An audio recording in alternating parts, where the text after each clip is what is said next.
Right. He is down 0-1, but has been showing incredible form this entire season, and especially this weekend. From the Netherlands, it is Liquid Ret.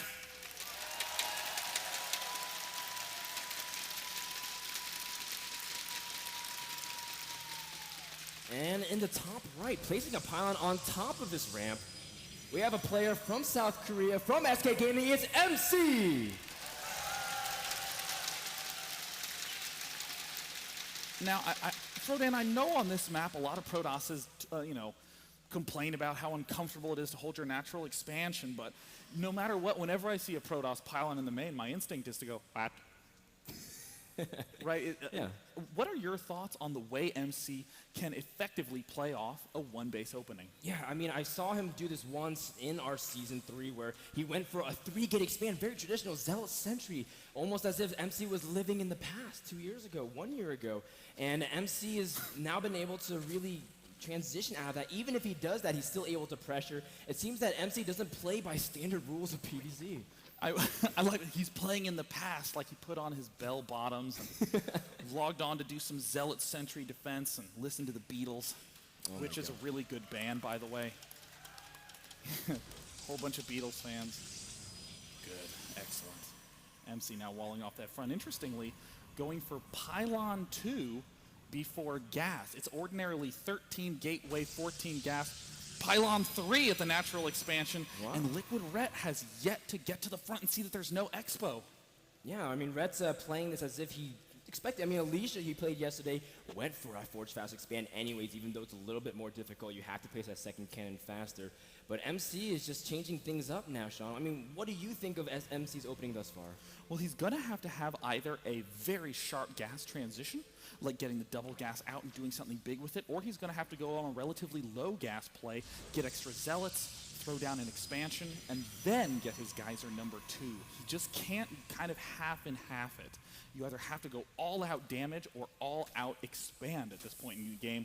And it looks like Ret started to sniff that something was a little wrong and built a geyser very, very early. So excellent responses by both players. Yeah, and Ret, of course, just getting one geyser to be saved, gonna get collected enough for that Zergling speed so he can control the map a little bit more. But this is a great read from Ret. The cattle in the way of the expansion, successfully getting out of the way.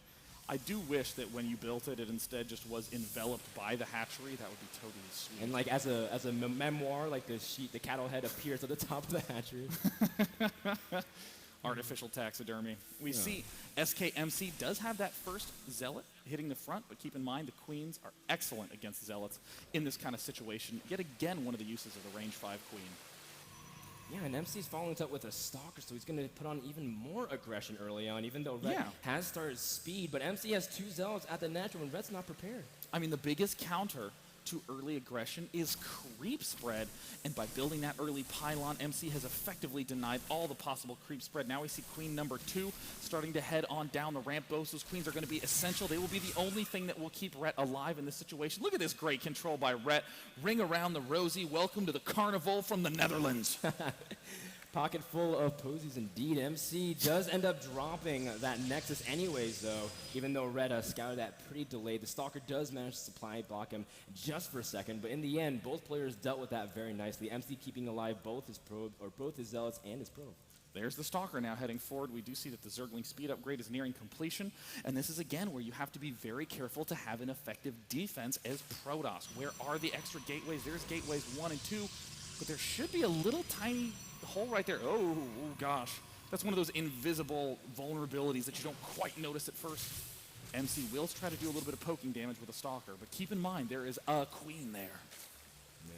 Oh my god. There's a queen. It's a queen. That's a scary ghost. We joke about that, but so many pro games are afraid of even just one queen can hold off even the mightiest of Protoss units. And look at this, Frodan. Not only a Stargate play by MC, but a big flood of Zerglings by Liquid Ret. Stalker will get surrounded. Liquid Ret, target fire. See you later, Stalker. Nice little edge there, and this will put the fear into MC. Yeah, MC now knows that speed is on the map, but then again, that means he doesn't know what else Ret has planned because he doesn't know how much gas he has. He says, well, how long have you been collecting gas for? So this also throws a little bit of a wrench into things, and these feelings can put on a lot of pressure, and no probe is safe. Oh! Bro's like, you put it on the wrong side. It's on the wrong side. He's going to mine just a little bit longer, but fortunately, he'll be able to stay alive. We do have there is a Spore Crawler going down from Red. This is really smart. 7 minutes and 30 seconds is generally the earliest that a player can both expand and get Dark Templar up. He saw only 2 sentries, so that's another indication of, where's this gas going? The answer is into Void Ray. This is already 300 gas dumped right into that Stargate tech. And the question is, how will MC follow up that Void Ray as well? We've seen MC even go for double, maybe even triple Void Ray, follow with Phoenixes, and just do massive damage to an unprepared I love it Zerg. so much. But MC also, I mean, it's just really hard. Sometimes he makes one Void Ray, doesn't make anything else, and completely forces you to overreact while he's putting on gateway pressure. You know, Fred, I want to ask a little bit about that. I mean, you've got the chance to see a lot of MC's games throughout the NASL season. How often does he end up doing this sort of air play? Because lately Protosses have been saying things like, well, you just can't go air. Queens are too good, and you just get destroyed. Yeah, I think it's because a lot of Zergs are just more likely to make Queens for early defense, but I honestly think it's because MC, even if he's not effective with his early Void Ray and Phoenixes, he still makes them effective. He controls the map, and he makes sure to scout a lot of work Zerg's doing. And what makes MC really effective with this is that he's able to react to what Zerg's is doing. He knows exactly what it is. I got the pleasure of seeing MC practice, and he just understands exactly what Zerg's doing, even if with the slightest piece of information. He has only gone Stargate a couple times, but nonetheless, it's still a very versatile part of his play. Here is the big vulnerability for Liquid Red. All these Overlords are out in the middle of nowhere. MC is starting to advance forward with his Void Ray Phoenix combo. We'll begin to clean out all these units in the middle of the map. Liquid Red building a lot of extra Spore Crawlers, but keep in mind, MC expanded quite late. He was already one-basing at the opening stage of the game, so this means that this air attack is essentially all MC can humanly afford to do. And MC loves using Phoenixes as a mid-game enabler and disabler as well, like disabling roaches, disabling infestors, making sure that they can't even engage in the battle and give himself favorable positions. So even if MC doesn't do much, because Red's doing a pretty decent job pulling off thus far, MC will make sure to still be effective, picking up every single Overlord he can afford. Yeah, I mean, look at that production. Phoenix is still being produced. A 5th one just finished. A 6th one just started. Darting around, and increasingly, this is going to cramp Liquid Red's control. And look at that. Queen steps 2 steps out of bounds, gets lifted up. See you later, Queen. And now the Roach Warren is quite vulnerable. Spore Crawler getting ready to take some damage. Overlords a little bit misrallied. These are the kinds of mistakes you cannot make against a player of MC's caliber. There is the Vomit on that hive to try to get a few extra larvae, and the Spore Crawler does fall. Another Overlord gets taken out, and Liquid Red taking a ton of damage. Look at the resources lost tab. And this is just going to affect his mid-game production so much just because he's not able to really have that space to make a lot of units, to make a lot of drones. You can see the worker count again favoring MC at the 11.5 minute mark. Very uncharacteristic of that. And now it looks like Liquid Red trying to do a little bit of damage by counterattacking the main. So often players stop at 3-4 Phoenixes, not MC. He has made all the way up to 6. And even these small forces of roaches, 1 lift of the Graviton Beam, and he can pick off a roach. And MC during this whole time has just been transitioning already, getting his robotics finished up with his Robo Bay and getting out a couple of mortals just to be able to combat. I mean, MC's been everywhere. He sees his opponent's composition. With this extra base going down, MC is immediately putting a big amount of pressure on Ret. I mean, traditionally, Zerg is the one who begins putting pressure on around 12 minutes. Haven't really been able to see any from Ret due to just this annoying air harass. Ret does have a decent enough defense that he's sort of slowed it down, but where are the infestors? He has only 2 out at this point in time, and he's just been able to get his geysers up and running at all his expansions. He doesn't have that 4th macro hatch. I mean, what do you think are the next steps that Ret needs to take? Well, the first thing is that when... He didn't get it with the fungal. Oh, yeah, actually, I didn't even see the infestors are there. They could have dropped the fungal, but from here, Ret really needs to at least know that MC's taking this third, and when he does, you know that he can't necessarily attack directly. You can take a 4th base. That's actually the criticism with taking 3rd bases really early. That means Zergs could take 4 or 5 bases, tech the hive really quick, and be able to do things. But now MC's the one controlling the map and really controlling the information, so Ret needs to just continue to peek around. Oh, a nice pickup by Ret. He will manage to swing around into the main base. No! MC warps in with Zealots, walling it off, and again, the warp-in placement from MC perfectly walling off the Zerglings.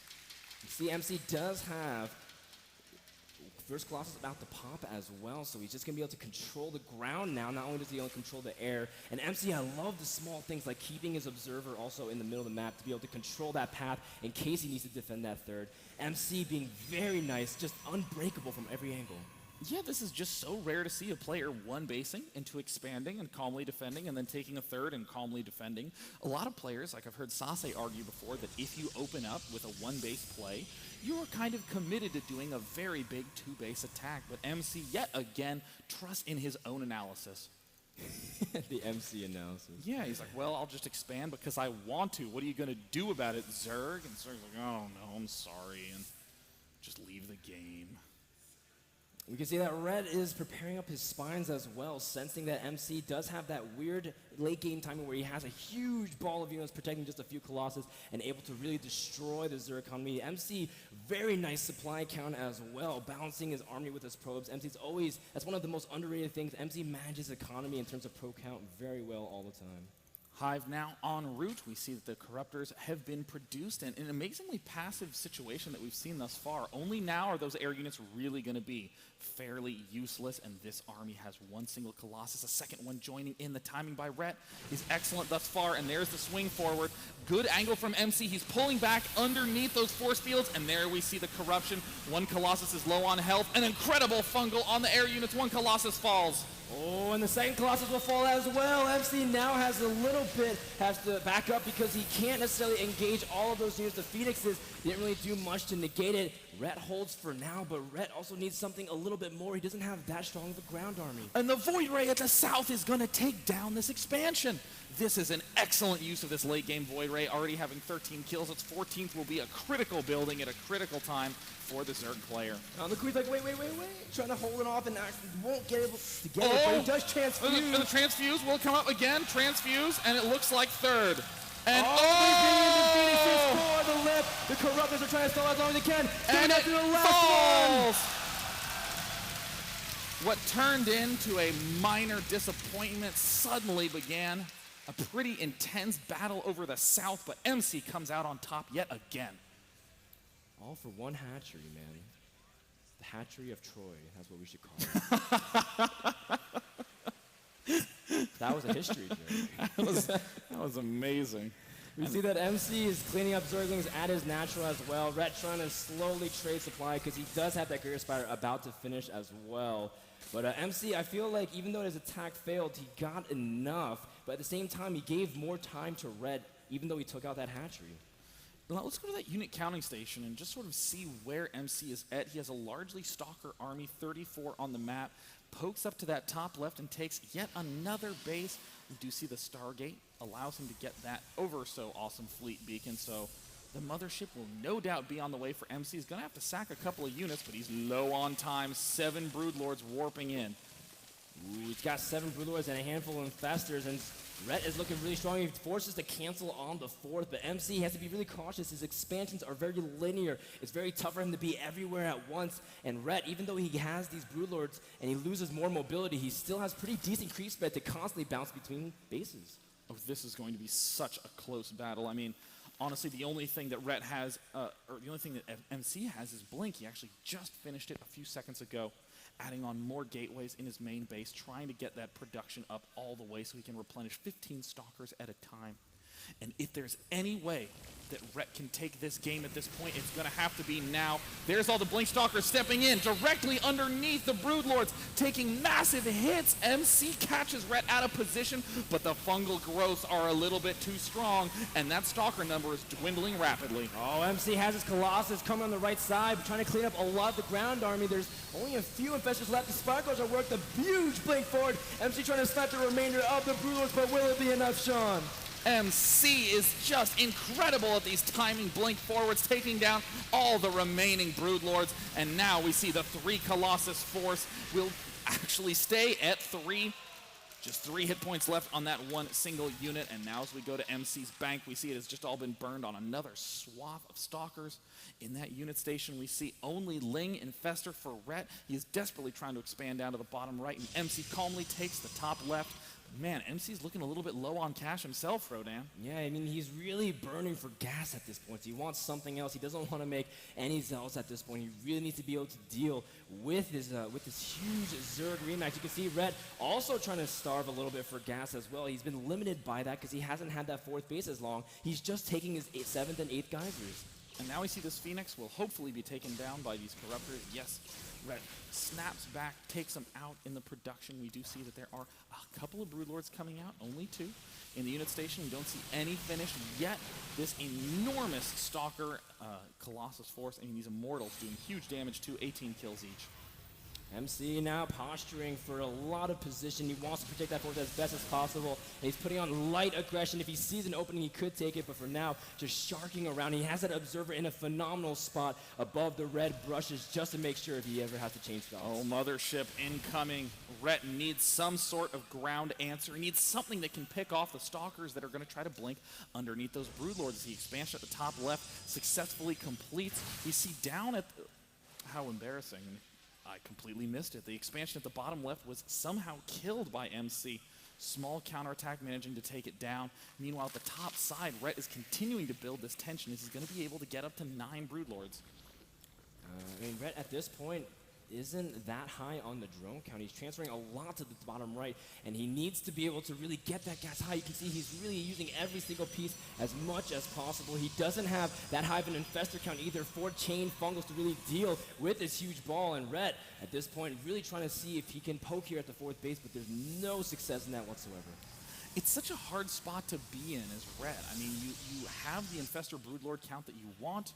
You're going to be able to get up those extra bases, but down in the bottom right, still not being able to mine from gases 7 and 8. I mean, this is the sort of blunder that can just sting so bad long after the game is done. Why didn't I just put guys into that gas? They're finally going down. And if he can get onto the 10 gas Zerg play, that's when he can start tipping the balance back into his favor. MC finishes up +3 in Storm as well. He does have a few Templar just for the availability of feedbacks as well as storming the massive amount of Zerglings that Red has in case the Stalkers ever get out of position. MC, again, controlling vision very well. Has the Watchtower as well as the Observer being able to catch any movements. And from this point on, just like you said, it's really tough for Red.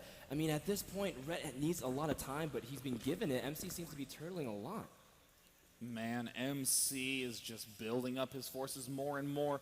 I'm most concerned about that 2K in the bank for MC.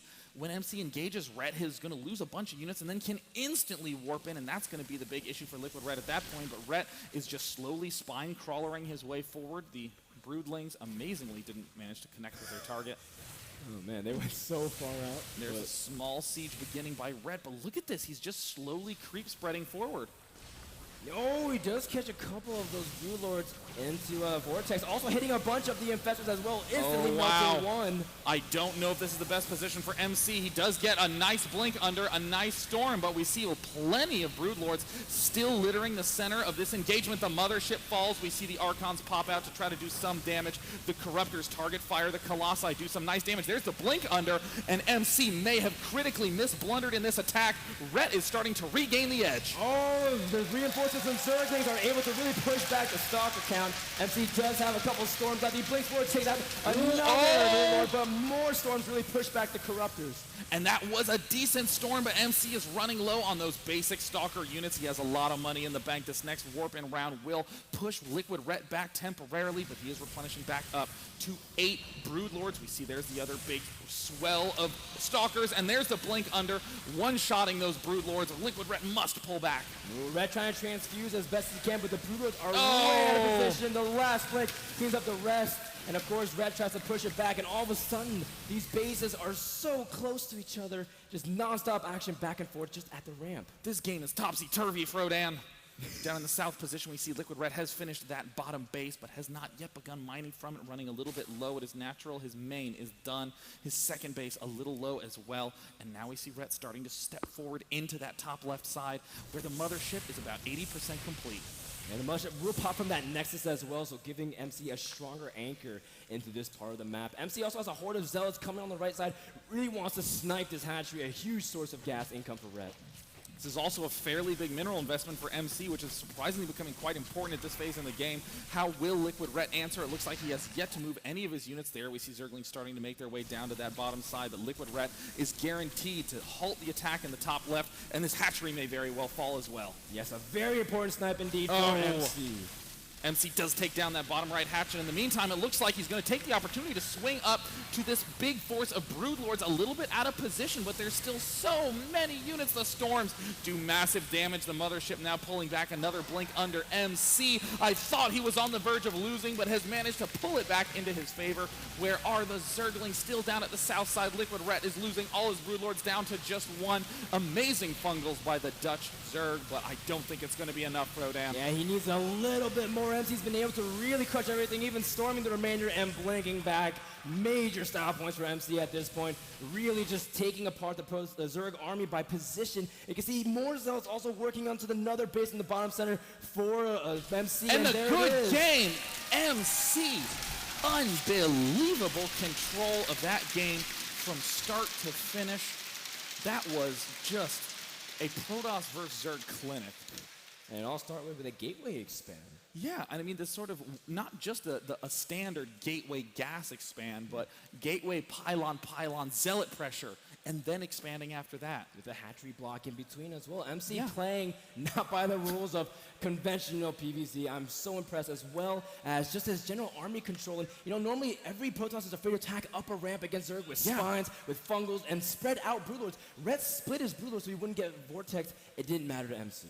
And that does mean that MC now has the series at 2-0, and if I'm in Liquid Ret's shoes, I'm going to be feeling very uncomfortable. I finally managed to get my Infestor Broodlord force up. I was putting the pressure on. I got a good engagement, and still MC was able to turn the tides. Well, we'll find out if Ret is able to turn the tables for game number 3. It is his map choice. Guys, don't go anywhere too far. Game number 3 will be coming up in just a minute. I'm Frodan. I'm Day 9. Stay tuned. Third, fourth place match resumes after this.